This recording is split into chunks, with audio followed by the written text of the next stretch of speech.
Hello guys welcome to my channel. वर्तमान भारत और इंग्लैंड मध्य 5 मैच विशिष्ट रोमांचकर टी20 सीरीज इंग्लैंड रे खेलाउछि। एही सीरीज रो द्वितीय टी20 मैच रे भारतीय दलर सबुठारु कम वर्षीय star cricketer Vaibhav Suryavanshi debut करछन्ती। एही मैच रे वैभव सूर्यवंशी मात्र 14 रन करी आउट होइतिले मध्य तांको एक स्वतंत्र अवार्ड प्रदान करछन्ती इंग्लैंड दलर युवा तारका बैट्समैन जेकोब बेथल।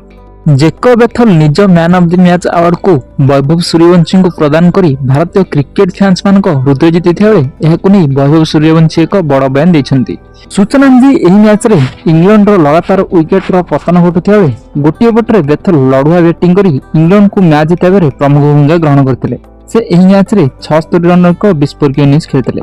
मैच सरिया परे बेथल को 76 रन करबा कारणरू तांको man of the match award प्रदान करायथिला। किंतु बेथल एहाकू वैभव सूर्यवंशी को से एही मैच रे आज डेब्यू करबा कारण तांको से प्रदान करथिले। जेकोब बेथल को एभली हार्ट विनिंग जेस्चर पई भारतीय क्रिकेट फैंस माने तांको खूब प्रशंसा करथाबे वैभव सूर्यवंशी को आगामी मैच रे रन करिया को मध्ये कहिसंती।